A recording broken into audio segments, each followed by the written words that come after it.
partager. Voilà, c'est parti. Donc du coup, on enregistre donc le live. Bonjour à toutes et à tous et puis bienvenue à Eka. Donc Eka qui vient de rejoindre le club d'affaires Wallcrypt et qui est donc artiste numérique et à qui on souhaite la bienvenue. Et donc l'objectif de ce live, c'est de mieux découvrir ce que fait Eka. Et donc ce live, je le précise, va durer 45 minutes jusqu'à 13h45. Donc ce que je te propose, Eka, c'est déjà quelques minutes déjà au moins toi de te présenter ton parcours et après on parlera peut-être un peu plus, je dirais, de ce que tu fais en tant qu'artiste. Voilà, je te laisse la parole. Bonjour, bienvenue. Je suis vraiment ravie de vous rejoindre, d'être avec vous et ça me fait très plaisir de voir beaucoup de personnes qui nous rejoignent.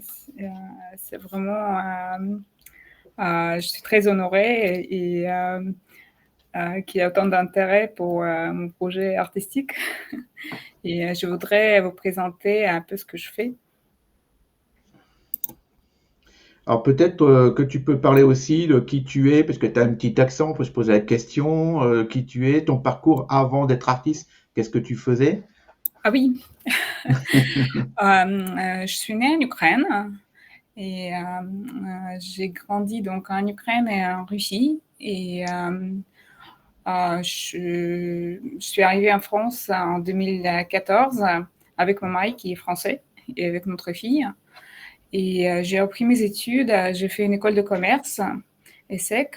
Et avant, j'étais juriste et je travaillais dans une banque d'affaires à Moscou.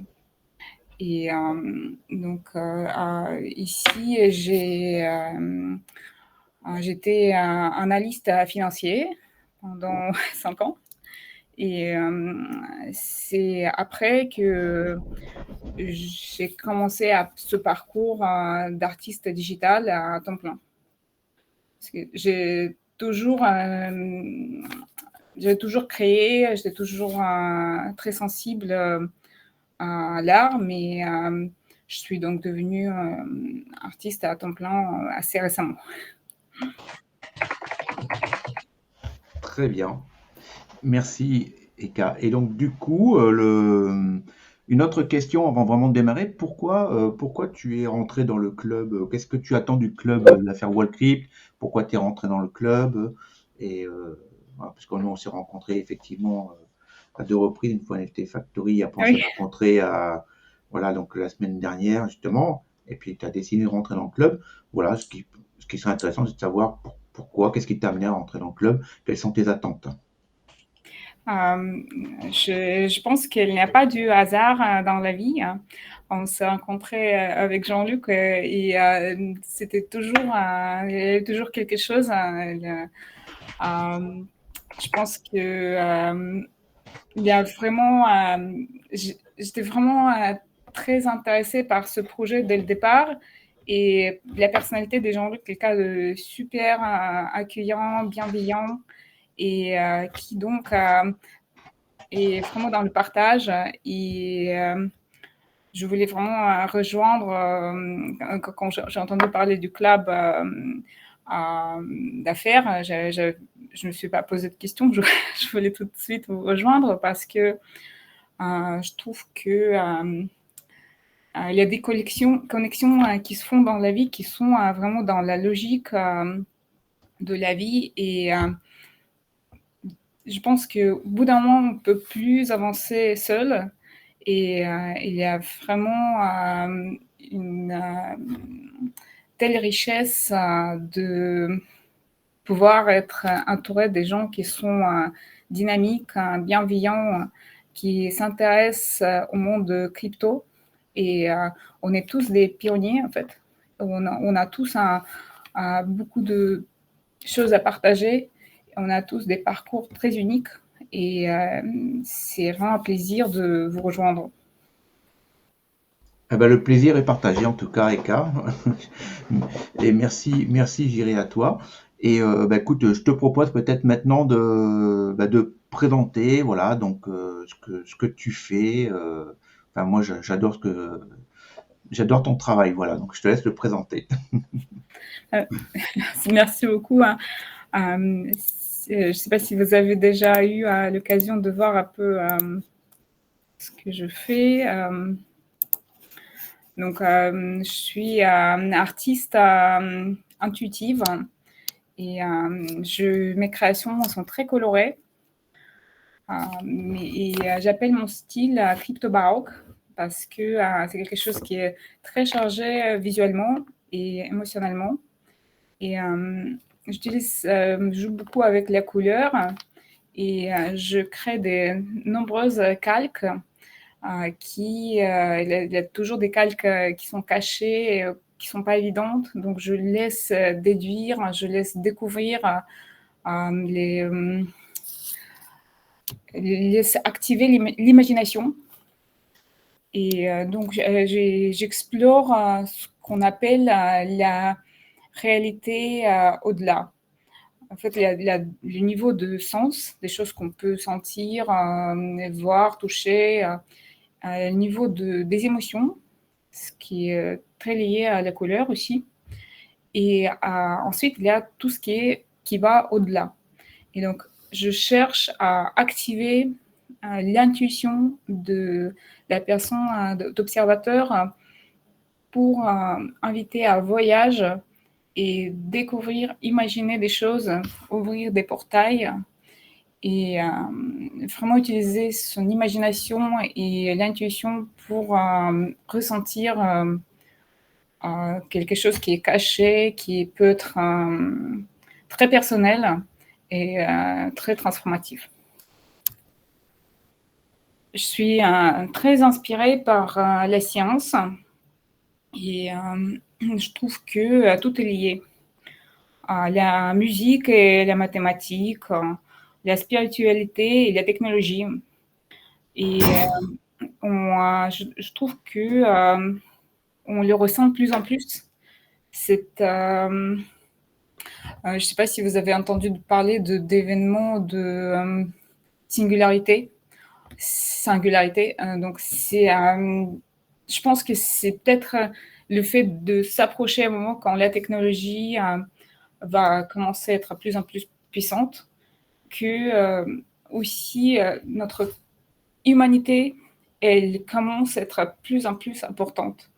Être soi-même et se laisser rester la meilleure version de personne qui on est en fait.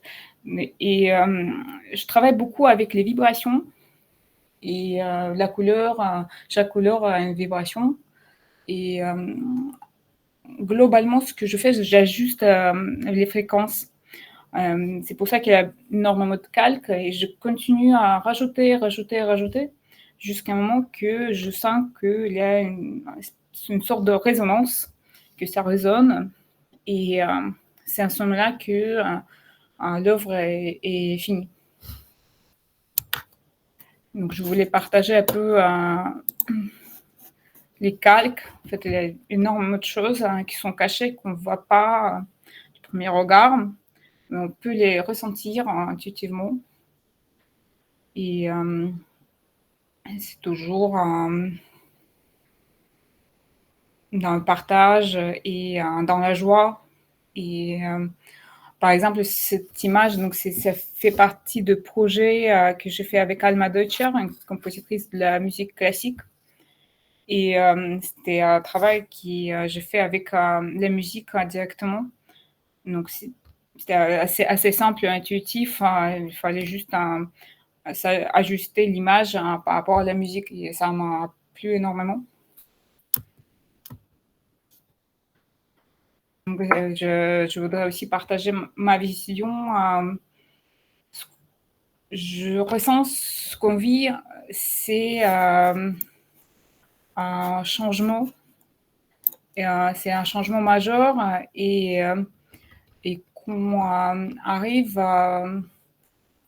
dans une période de l'humanité quand la créativité va jouer un rôle très important. Je pense qu'on peut tous choisir de vibrer dans les vibrations de l'amour.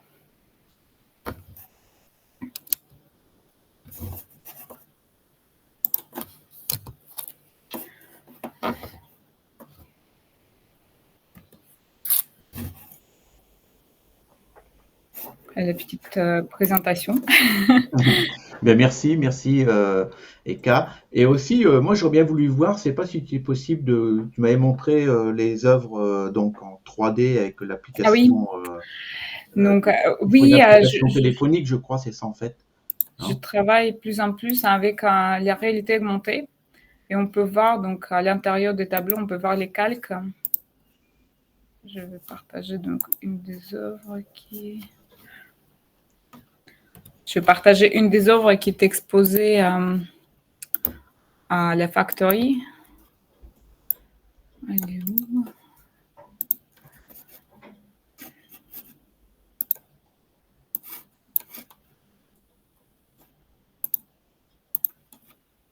Donc voilà, on peut voir comment ça fonctionne à l'intérieur.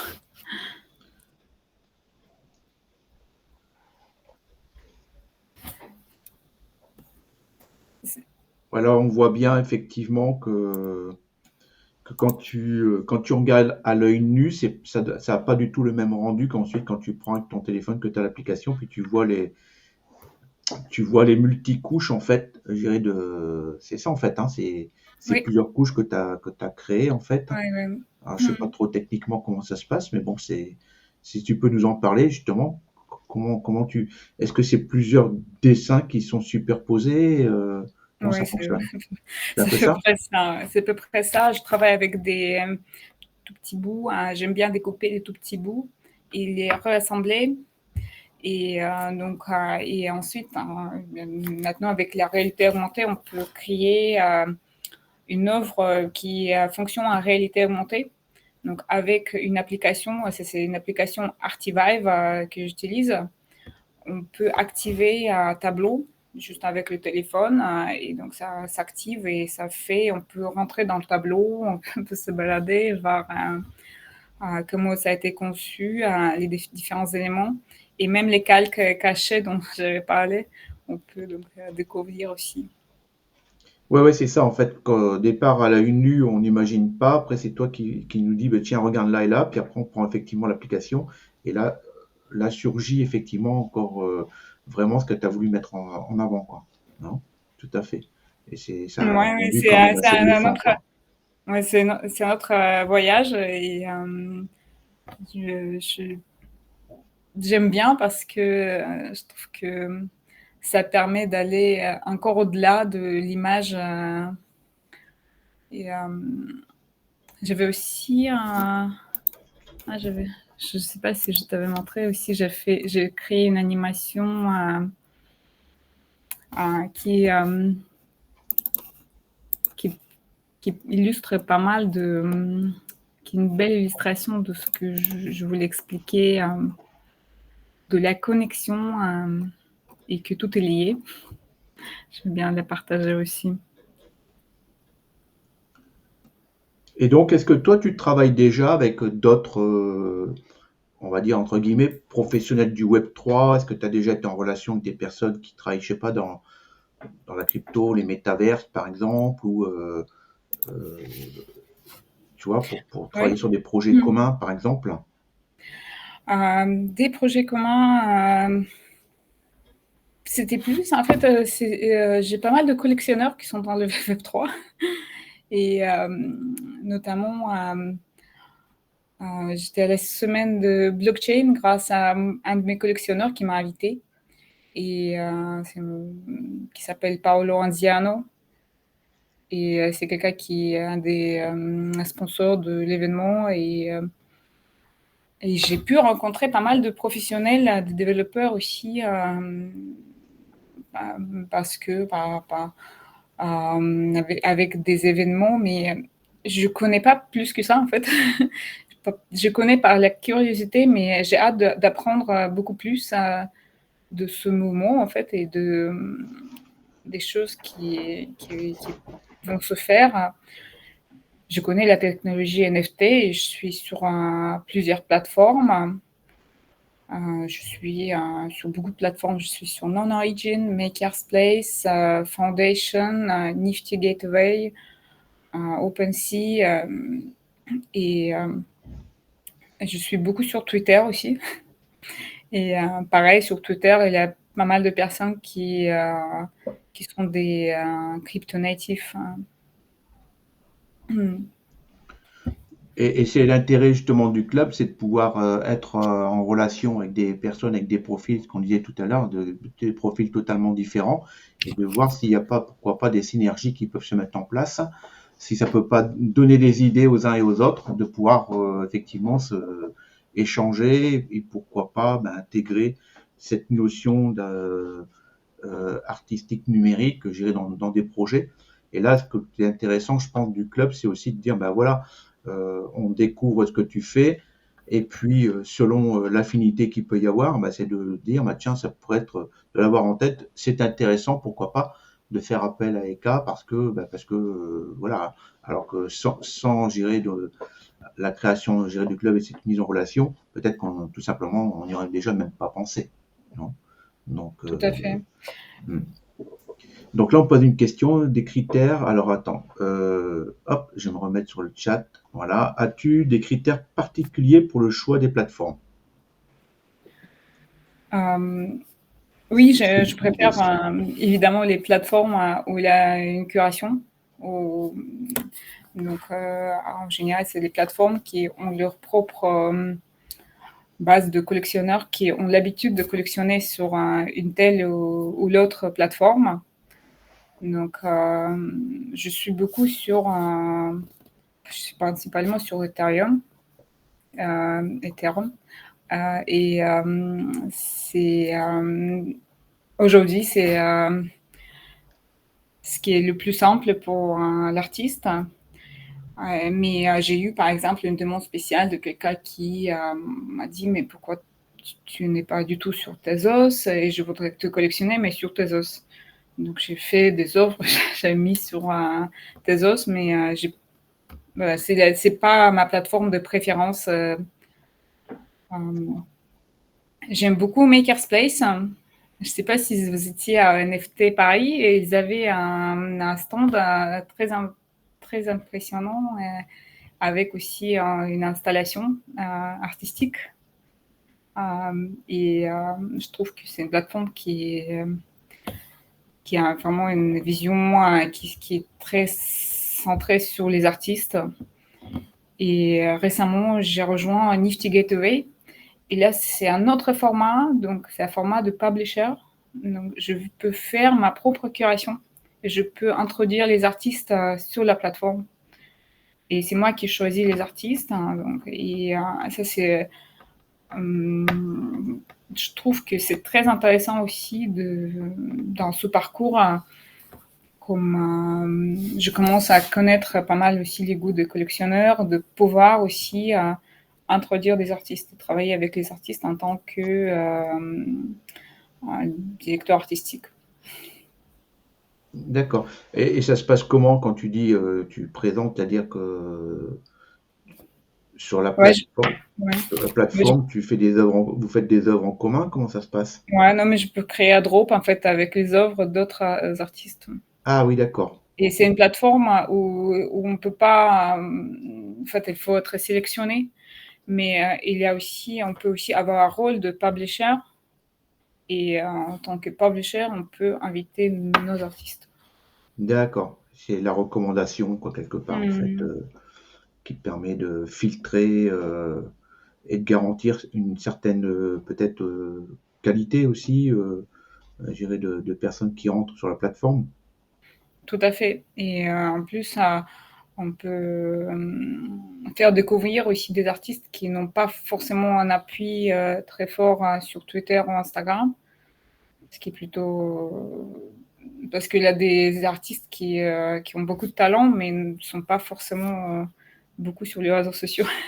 Ça veut dire que pour toi, quand même, malgré tout, Twitter et Instagram sont quand même très importants pour un artiste, Ouais. malgré les plateformes. Oui. Mais c'est des plateformes aussi qui vont souvent choisir en fonction de la présence d'artistes sur les réseaux sociaux et est-ce qu'il est suivi, est-ce qu'il a beaucoup de followers. Ouais. Alors, il y a Boris qui demande, j'ai compris que tu exposes actuellement à l'NFT Factory. Il demande dans quel endroit physique on peut voir tes œuvres. Aujourd'hui et jusqu'à 29, je suis exposée à 25 rue de Seine. Donc il reste peu de jours, il reste 3 jours. Et c'est une galerie à Étienne de Gossens où j'expose avec des artistes qui sont présents au salon d'automne. Donc j'expose également au salon d'automne et dans la section l'art digital. Et j'expose avec Isabelle Schmitt là en ce moment. Isabelle Schmitt, c'est une photographe très connue qui est une photographe de UNESCO. Elle travaille aussi avec Jacques Chirac. Et elle est donc directrice artistique et une des présidentes des sections de salon d'automne. Je vais envoyer le lien de ton site internet. Voilà. Ah oui, je l'alimente pas assez, il faut que. Bah oui, quand même. Non, Voilà, puisqu'il y a Alexandre qui demande, qui trouve ton travail magnifique, voilà, et qu'on remercie. Et voilà, donc qui demande Merci beaucoup. des avantages sont-ils liés à l'acquisition de tes œuvres? Alors, Je vais voir le si tu vas chat. dans le chat, Je n'ai pas très bien voilà, compris. des avantages sont-ils liés à l'acquisition de tes œuvres? Des avantages aujourd'hui, donc je cherche justement à offrir vraiment, imaginer comme si mes collectionneurs possédaient tous un billet pour un ticket pour cette aventure. Surtout ceux qui m'ont rejoint maintenant et c'est très tôt en fait dans ce parcours, dans ce voyage. Par exemple, il y a eu une possibilité de venir à l'événement de lancement de projet avec Alma Deutscher. C'était un événement très sympathique, un cocktail avec donc les œuvres qui étaient projetées sur l'écran, un concert. Donc j'avais invité mes collectionneurs, évidemment. Et aujourd'hui, donc, je rêve de créer un metaverse entier inspiré de mes œuvres et une expérience qui va être beaucoup plus puissante et intéressante avec des personnages donc j'avais développé qui vont apparaître, qui vont vivre. Là, aujourd'hui, la première étape, avec l'intelligence artificielle, j'avais créé des versions intelligence artificielle de mes anciens tableaux, donc j'avais offert ça à mes collectionneurs. Donc je cherche vraiment à soigner ce lien et j'envisage de faire beaucoup de choses. Je partageais aussi. Et tu dis aussi en relation avec la musique classique, donc tu es en relation aussi avec des musiciens, c'est ça en fait, puisque tout à l'heure tu viens de parler d'avoir ton propre métaverse, et dans le métaverse il y aurait tes œuvres et peut-être d'autres artistes comme des musiciens aussi, et qui viendraient, enfin, assez orienté musique classique, hein, si j'ai bien compris en fait, hein. Ou pas forcément que. C'était un partenariat avec une compositrice de la musique classique. Et je trouve que la musique classique, elle décrit pas mal de ce que je voudrais dire aussi en tant qu'artiste.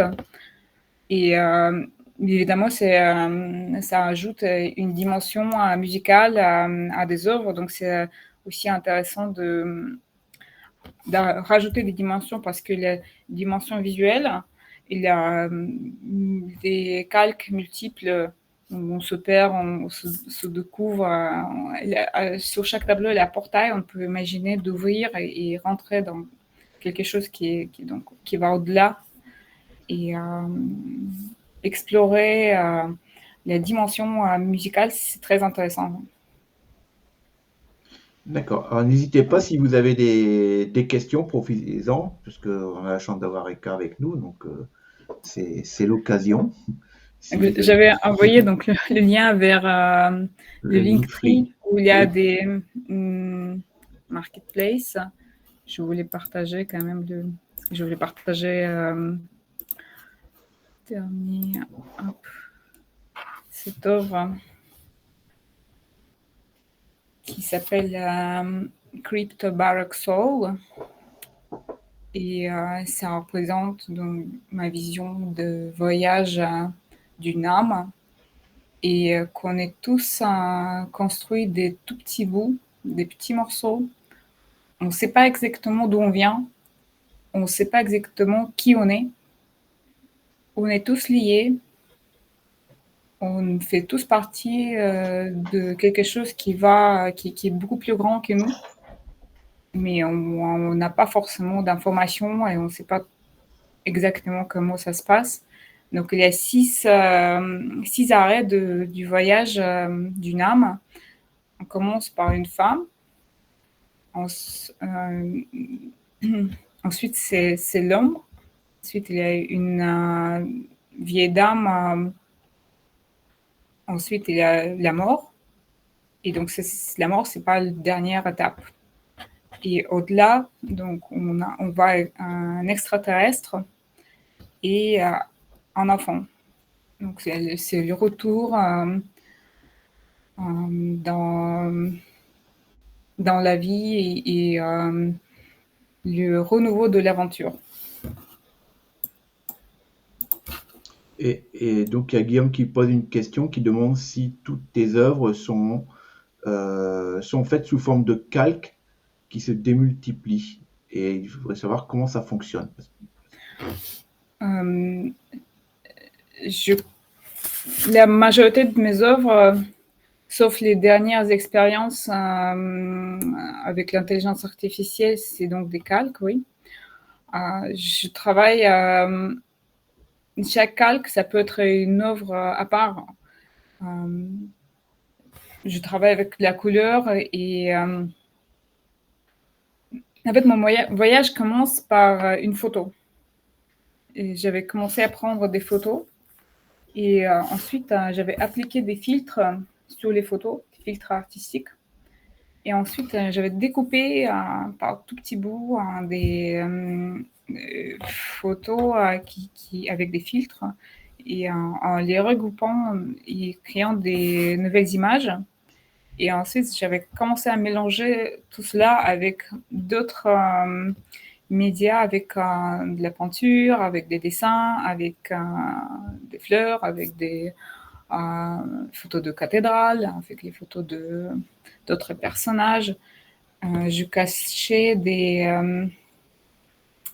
mais maintenant, je travaille pas mal avec l'intelligence artificielle. Donc, pour se séparer de la référence qui était donc photo, maintenant, je génère souvent une référence avec l'intelligence artificielle et c'est ensuite que j'applique ce processus avec les calques, avec les filtres, découpage, avec des personnages qui sont cachés, des petits personnages qui se baladent un peu partout. Et je trouve que c'est un outil très puissant, l'intelligence artificielle. Et là, en ce moment, je m'amuse à l'entraîner avec mes propres œuvres et créer quelque chose qui mes œuvres révisitées par l'intelligence artificielle. Et c'est plutôt amusant. Et oui, donc notamment, c'est quoi? C'est du chat GPT, des choses comme ça en fait que tu J'utilise utilises. pas mal ChatGPT en ce moment parce que je trouve que c'est pas pour écrire les prompts, mais c'est pour discuter de mes idées. Et je trouve que c'est un très fort support aussi pour verbaliser des idées et les développer. Donc, Mais j'utilise Midjourney, j'utilise DALL-E, j'utilise Stable Diffusion, j'utilise d'autres supports d'intelligence artificielle pour les images. Mais je reste pas avec le résultat. En général, ça me satisfait pas en fait. Et donc j'aime bien ce voyage de casser l'image.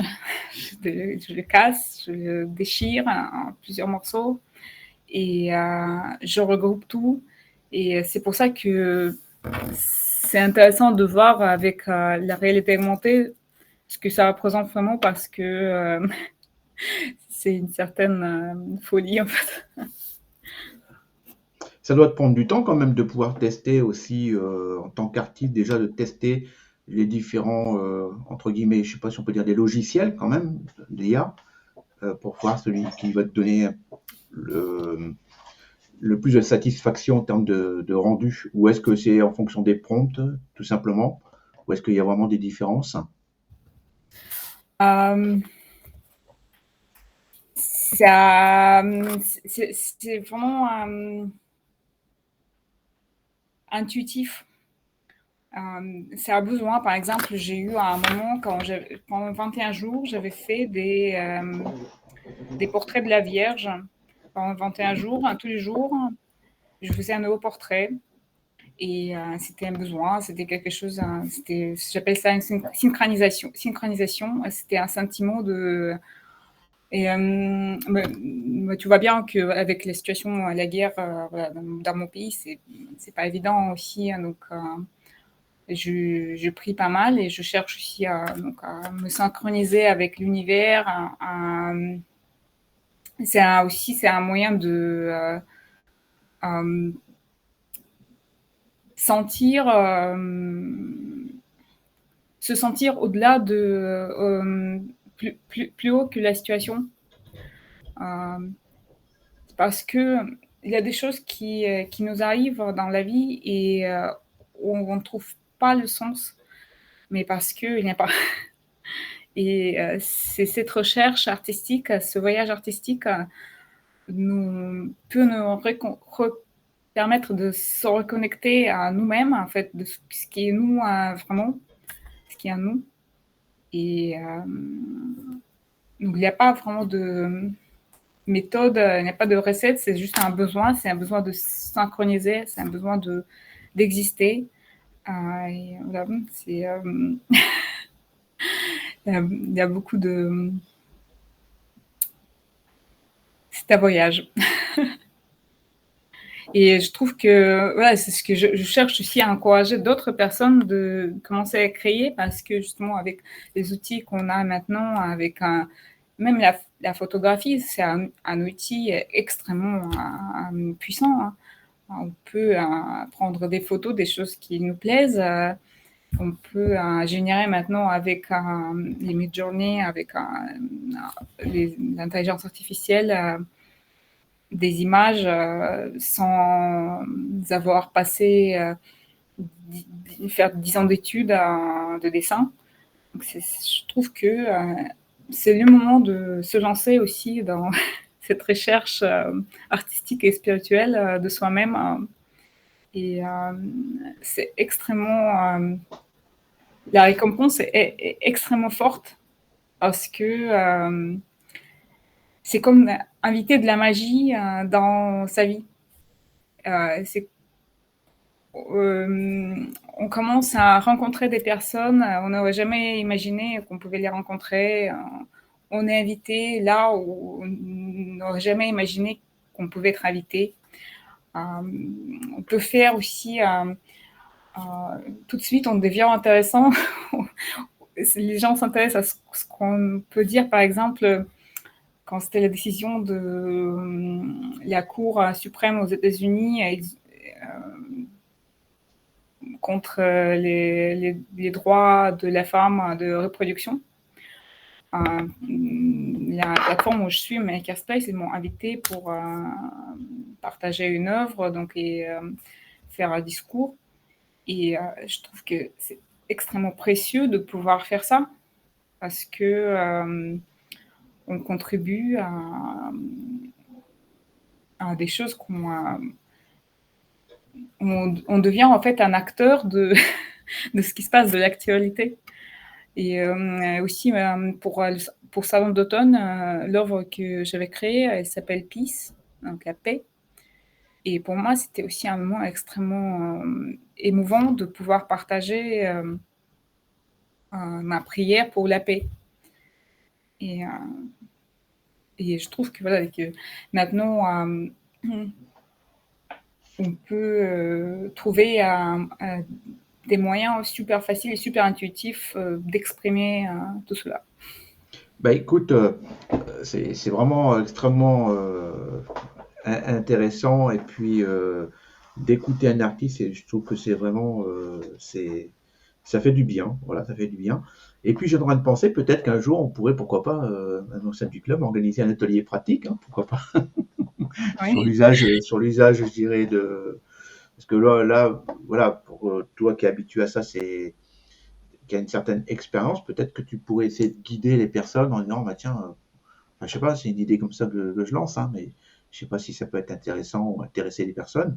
Mais voilà, de dire parler d'une photo, à partir d'une photo, voilà comment on peut, voilà ce qu'on peut faire à partir d'une photo, avec ta vision à toi, avec ta sensibilité. Mais ça pourrait être effectivement, ça pourrait être intéressant parce que bon, on a beau avoir les outils, on prend la photo, mais après, voilà, il faut quand même avoir une certaine, je dirais, donc démarche où au départ on sait pas comment commencer quoi, en fait, finalement. oui. Non, avec plaisir, hein. Voilà. Enfin, je sais pas ce que vous en pensez, les personnes qui nous écoutent, que vous pensez, si ça pouvait vous intéresser, pourquoi pas, ça pourrait être un petit atelier pratique avec Eka là-dessus. Voilà. Et il y avait une question qui était posée au niveau des œuvres, c'est toujours l'homme, enfin c'est toujours des visages en fait, visages, femmes, enfants. Euh, j'ai Oui, vu aussi. je fais une série complètement aussi. Oui, c'est vrai que il y a beaucoup de visages. J'ai récemment fait une série qui était complètement abstrait. Donc, oui, je fais aussi de l'art abstrait. Et notamment, j'ai une œuvre qui a gagné à 2 concours, hein, je vais vous montrer. C'est plutôt de l'art abstrait, en fait. Ouais. Non, je fais de tout, en Il y a fait. Il n'y a Fred qui pas dit de. pas d'hommes. Si, si, il me semble que j'ai vu des hommes quand même. Non? Là, il y a des hommes, oui. Ouais, des hommes, j'ai vu des personnes âgées. Ouais. Non, mais il y a des. Il y a celle je veux partager celle qui a gagné donc un concours. C'est celle-ci. Elle va être exposée à New York, à NFT New York. Elle a notamment été exposée aussi à Los Angeles par une galerie qui s'appelle Nympha. Et elle a été aussi exposée dans la mairie du 9e arrondissement. Et c'est une œuvre qui s'appelle Commencer par Pourquoi. Et donc, elle est complètement intuitive, un peu interprétée comme on veut, à notre façon. Et Il y a une taille au niveau des œuvres. Quand c'est comme ça, il y a des tailles préconisées. ouais, c'est des pixels, en fait, mais j'avais aussi créé des œuvres qui étaient des physiques. En fait, c'est des reproductions, et là, on peut se fixer sur une taille. Non, mais toi, quand tu crées une œuvre, est-ce que déjà tu imagines la taille, la taille idéale où l'œuvre doit être, Ouais, enfin, c'est des grands formats, hein. Ah oui, oui, c'est des grands formats, ouais, tout à fait. quand tu dis grand format, c'est-à-dire C'est c'est combien? sans façon, voilà, au moins sans façon. Donc en général, tu utilises toujours plus ou moins la même taille ou là aussi tu changes? Souvent, c'est toujours la même taille. Ouais. Celle-ci, celle-ci, elle était collectionnée en physique, hein. C'est une œuvre qui est partie à Atlanta.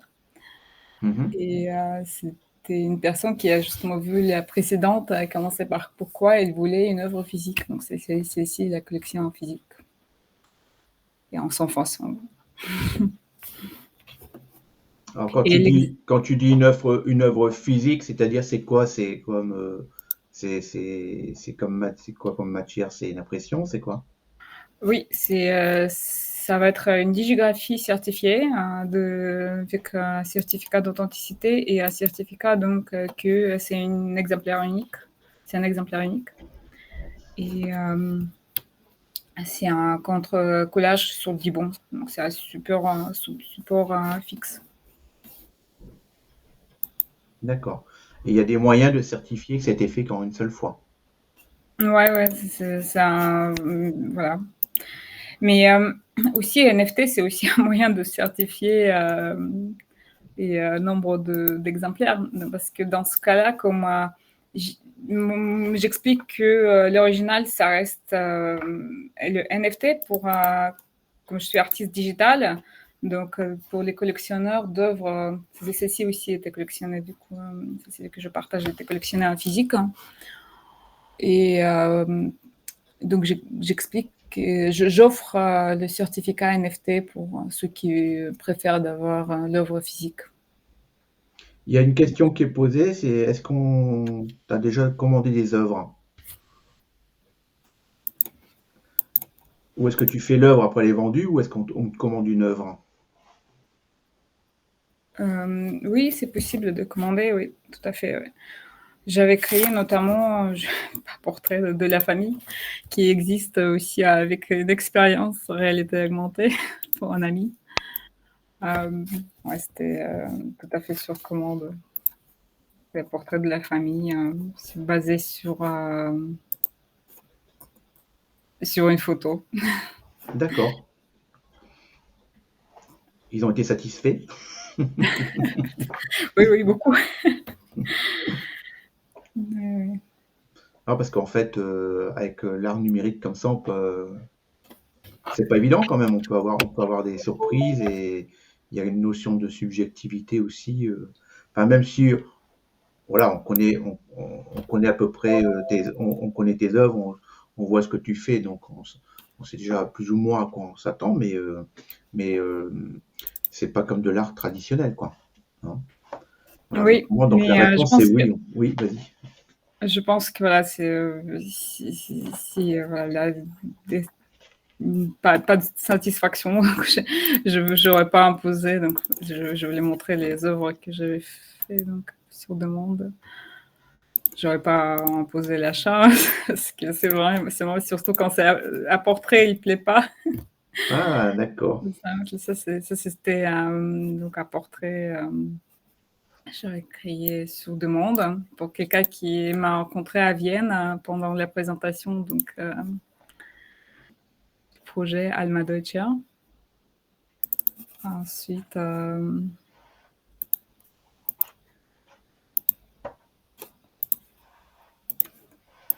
le portrait de la famille.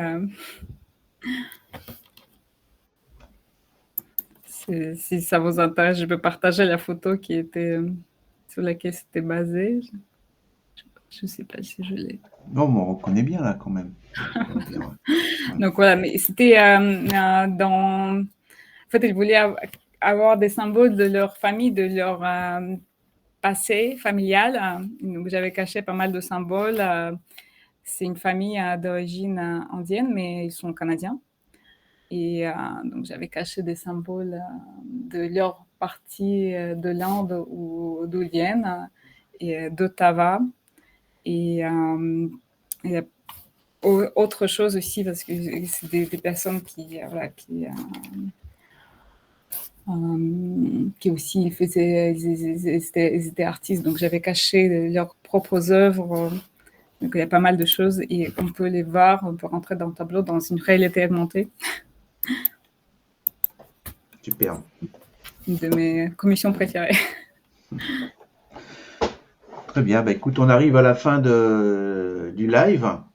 Est-ce que vous avez encore quelques questions avant que voilà, on libère tout le monde, puisqu'on avait prévu 13h45. En tout cas, moi je t'en remercie, c'était vraiment très très intéressant. On aura l'occasion de pouvoir continuer à discuter aussi bien sur le WhatsApp ou le Discord pour ceux qui le souhaitent, hein. Et puis je le répète, la vidéo sera de toute manière, il y aura un replay qui va être mis en fait à disposition. Alors, technique, je n'ai pas noté le nom de l'app mobile donc à utiliser.